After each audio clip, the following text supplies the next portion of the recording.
시청자 여러분 안녕하십니까? BOE 모닝뉴스 시작합니다. 북한 정권이 미국의 대화 제안에 전혀 응하지 않는 상황에서 북한 전담직책, 즉 대북 특별대표의 공백은 문제될 게 없다고 미국의 전직 외교당국자들이 지적했습니다.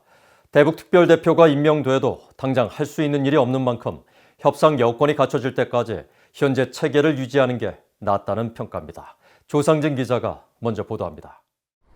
최근 미국 워싱턴 포스트 신문은 미국 고위 당국자의 발언으로 법에 명시된 북한 인권 특사는 지명할 계획이지만 북한과의 대화가 있을 때까지 협상을 이끌 대북 특별대표를 지정할 계획은 없다는 내용을 전했습니다. 이에 대해 크리스토퍼 힐 전 국무부 동아태 담당 차관보는 VOA에 특별대표는 말 그대로 특별한 임무에 집중하는 자리라며 당장 할 수 있는 일이 없는 형식적 직책을 두기보다 향후 북한의 태도와 협상 여건에 맞춰 나갈 것이라는 의도를 내비친 것으로 분석했습니다. I think it's important to understand when you name a person as a special envoy, it's not just some kind of symbolic naming. What you're trying to do is devote more resources to a particular problem. But I think the feeling is that there's no need to do that at this time. I don't think anyone's saying that they'll never do that. It's just that they're saying that there's no need to do it right now and that they can handle the workload such as it is through existing positions. 조셉 디트라니 전 육자회담 미국 차석 대표도 북한이 대화할 의지가 없다면 외교에도 어려움이 있는 만큼 바이든 행정부는 대화 제의에 대한 북한의 수용 여부를 지켜보고 있는 것으로 진단했습니다. 그러면서 북한 정권이 바이든 행정부의 대화 제의에 전혀 응하지 않고 있는 현 시점에서는 미국 정부 각 부처의 기존 한반도 팀들로도 충분히 대응할 수 있다고 설명했습니다. The State Department has a number of officers, the acting Assistant Secretary of State, the deputy, who are very experienced on North Korean issues, issues related to the whole Korean Peninsula. So I don't think there's a dearth of expertise in the Biden administration in regards to developments in North Korea that affects the whole of the Korean Peninsula, indeed our allies in South Korea.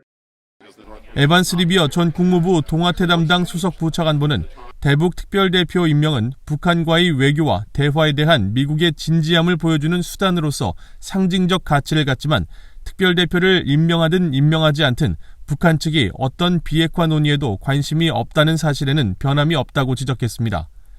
또 북한은 핵 보유국이고 앞으로도 그럴 것이라는 게 북한의 일관된 메시지라며 새 대북 특별대표의 존재나 부재가 북한의 이런 강한 입장을 변화시키지 못할 것이라고 내다봤습니다.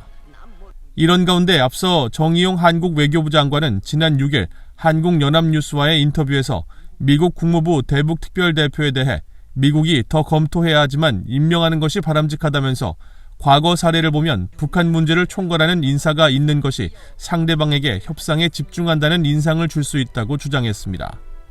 BOA 뉴스 조상진입니다. 북한 당국이 중국과의 국경을 봉쇄한 지 1년이 훨씬 지난 가운데 중국의 북한 관문인 랴오닝성 단둥의 경제가 얼어붙은 것으로 알려졌습니다. 미국의 전문가들은 설탕 등 소비재 수입이 끊긴 가운데 허리띠를 졸라매고 버티는 북한 주민들이 가장 큰 고통을 받고 있다고 분석했습니다. 조은정 기자입니다. 홍콩에서 발행되는 사우스차이나 모닝포스트는 10일 현지 취재 결과 중국 랴오닝성 단둥의 경제가 북한의 국경 봉쇄로 큰 어려움을 겪고 있다고 보도했습니다. 북한 식당 내 대동강 맥주의 재고가 바닥나는 등 북한산 수출품 공급이 대부분 끊겼고 번화간의 무역회사들도 문을 닫았으며 북한 노동자 5만에서 7만 명이 중국에 발이 묶여 움직이지 못하고 있다고 전했습니다. 신문은 압록강을 사이에 두고 북한 신의주와 500m가량 떨어진 단둥을 통해 북중 무역의 80%가 지나간다고 밝혔는데 지난해 북중 간 반가공 제조 무역이나 물류, 관광산업 등이 신종 코로나 바이러스에 따른 국경 봉쇄 여파로 대부분 중단된 것으로 나타났다고 보도했습니다. 이에 대해 북한 경제 전문가인 윌리엄 브라운 조지타운대 교수는 10일 VOA에 북중 국경 봉쇄로 소비재 수입 중단에 따라 설탕 가격이 치솟는 등 북한 주민들이 가장 큰 타격을 받고 있다고 지적했습니다. Mostly it's affecting people, I think, because what they've stopped doing is importing consumer product. A good example is sugar, and so the price of sugar goes way up. 브라운 교수는 그러면서 코로나 방역 조치로 북한 장마당 운영 시간이 단축되고 식량이 북한 내에서 이동하지 못해 일부에서 심각한 식량 부족을 겪고 있는 것으로 알고 있다며 북한 경제가 전반적으로 견디고는 있지만 국경 봉쇄에 비싼 대가를 치르고 있다고 지적했습니다.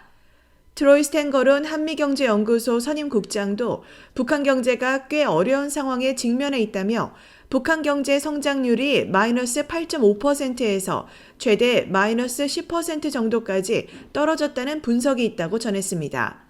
또 북한 정부가 군량미를 풀면서 경제적 위기 상황을 버티고 있으며 주민들은 하루 식량 섭취량을 줄이면서 생존하고 있는 것으로 분석하면서 어려운 경제 상황을 타개하려면 북한 당국이 외부 세계의 지원을 받는 방안을 검토해야 한다고 말했습니다. There's clearly opportunities for aid. South Korea has offered aid. China and Russia have provided some, but I'm sure would provide additional aid. The United States will likely be open to providing aid, similar to as it was under the Trump administration. 스탠거론 국장은 국제사회가 북한에 코로나 관련 의료 지원이나 식량 지원, 비료와 농자재 부품을 지원할 수 있을 것이라며 북한이 조만간 태도를 바꿔야 할 것이라고 강조했습니다. VOA 뉴스 조은정입니다. 일본을 방문 중인 에브릴 헤인스 미국 국가정보국장이 기타무라 시게루 일본 국가안보국장과 만나 북한 문제 등을 논의한 것으로 전해졌습니다. 헤인스 국장은 11일 도쿄에서 일본 측 정보당국자인 시게루 국장과 양자회담을 가졌으며 두 사람은 최근 바이든 행정부가 검토 작업을 마무리한 대북 정책 등 북한 관련 현안에 대해 폭넓은 의견을 교환했다고 교도통신 등 일본 언론들이 전했습니다. 헤인스 국장은 도쿄에서 열리는 미한일 3국 정보기관장 회의에 참석하기 위해 최근 일본을 방문했으며 이 회의에선 한반도 정세와 바이든 행정부의 대북 정책 기조 등이 주요 의제가 될 전망입니다. 한편 헤인스 국장은 미한일 3국 정보기관장 회의를 마친 직후인 12일 한국으로 이동해 문재인 대통령과 면담하고 비무장지대 등을 방문할 예정이라고 일본 민영방송 뉴스네트워크 ANN 등이 전했습니다. 북한의 모내기가 본격적으로 시작되면서 올해 모내기 작업은 순조롭게 진행될 것이란 관측이 나왔습니다. 북한 정권의 핵미사일 개발에 따른 국제사회의 대북 제재가 이어지면서 비료 확보 상황은 변수가 되겠지만 일단 모내기 작업의 핵심인 농업용수는 충분하다는 분석입니다. 안수영 기자입니다. 북한의 노동당 기관지 노동신문은 10일 모내기철이 다가와 전국의 농촌 지원 열기로 끓고 있다면서 내각과 성, 중앙기관 당 조직들이 이를 위한 계획을 세워 달려들고 있다고 보도했습니다. 그러면서 높은 사상적 각오를 가지고 사업을 공세적으로 벌이고 있다고 강조했습니다. 이런 상황에서 올해 북한의 기상 조건이 모내기에 적합한 것으로 전문가들은 진단했습니다. 권태진 GSNJ 인스티튜트 북한 동북아 연구원장은 모내기의 핵심은 물인데 봄철 가뭄을 겪지 않은 만큼 과거 가뭄으로 지하수를 이용하거나 모내기를 하지 못했던 때와는 달리 저수율이 충분해 어느 정도 기대 목표는 달성할 수 있을 것으로 보인다는 겁니다. 인공위성을 가지고 황해남도, 평안북도, 또 황해북도 세 개 도에서 특정한 저수지를 갖다가 지정을 해가지고 저수지 표면적을 이렇게 한번 해보니까 15% 내지 한 20% 정도 물이 평가를 하고 있던데. 다만 문제는 밑거름에 필요한 비료입니다. 하지만 전국에 배포할 비료의 수급은 큰 문제로 예상됐습니다. 자체 비료 생산 능력이 현저히 떨어지는 북한은 비료를 수입했어야 하는데 3월 수입량이 많지 않아 비료가 부족할 것이라는 분석입니다. 특히 지난해 가을 전력과 설비 노후와 인력 문제에 따른 생산성 저하로 흥남 비료 공장 등의 문제가 있었는데 복구를 하지 못했다면 여전히 문제가 될 수 있다는 겁니다. They don't really have a high dependency on imports if their factories are working correctly.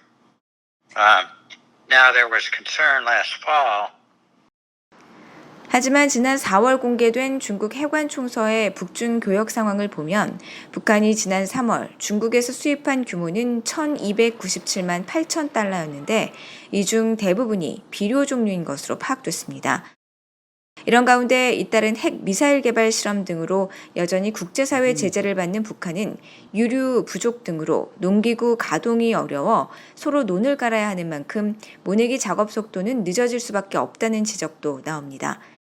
권태진 GSNJ 인스티튜트 북한 동북아 연구원장은 지난 봄철 모짜리에는 비닐 방막이 부족해 북한 당국이 한국 내 민간단체에 비닐 지원을 요청한 것으로도 전해졌다고 말했습니다.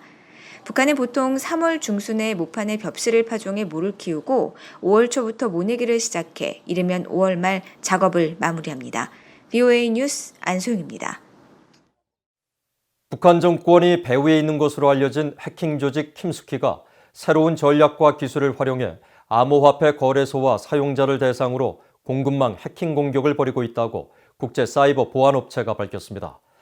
타이완에 본부를 둔 팀T5는 최근 싱가포르에서 열린 사이버 안보 컨퍼런스에서 이같이 밝히고 북한 해킹 조직 킴스키가 클라우드 드래곤과 킴 드래곤으로 불리는 두 개의 하위 조직으로 나뉘어 공격을 실시한 정황을 포착했다고 밝혔습니다. 팀T5 연구팀은 이들이 지난해 8월부터 한국의 암호화폐 기업을 대상으로 해킹 공격을 펼쳤으며 비교적 안전한 것으로 알려진 암호화폐 하드웨어 지갑까지 해킹한 뒤 네덜란드 IP 주소로 송금해 돈 세탁을 진행한 것으로 분석됐다고 밝혔습니다. 특히 킴스키가 컴퓨터 내 사용자 인증 시 휴대전화와 연동한 교차 인증을 무력화하기 위해 신종 악성 코드를 개발한 것으로 파악됐다며 사용자 몰래 녹음과 녹화가 가능하고 암호화폐와 휴대폰 정보까지 탈취가 가능해 각별한 주의가 필요하다고 강조했습니다. 대북전단금지법 위반 혐의로 한국경찰의 소환 조사를 받은 박상학 자유북한운동연합 대표가 처벌 가능성에 개의치 않고 앞으로도 북한 주민들에게 진실된 정보를 보내는 활동을 계속하겠다고 밝혔습니다.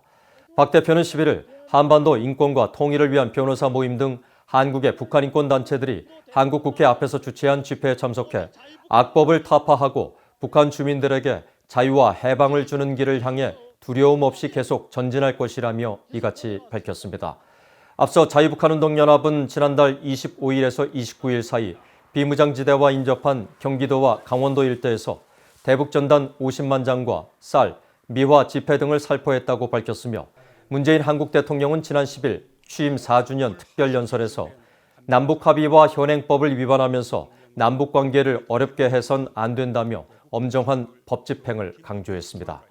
이런 가운데 영국 주재 북한 공사를 지낸 태영호 국민의힘 소속 국회의원은 이날 보도자료를 통해 한국 정부와 여당의 주장대로 접경지역 주민의 안전보호가 목적이라면 대북전단 금지법의 전단 살포 금지 장소를 군사분계선 일대로 명시해야 하지만 개정 법률은 전단과 물품 살포에 대해 장소를 군사분계선 일대로 제한하지 않고 있다고 지적했습니다. 이상으로 VOA 모닝뉴스를 마칩니다. 시청해주신 여러분 고맙습니다.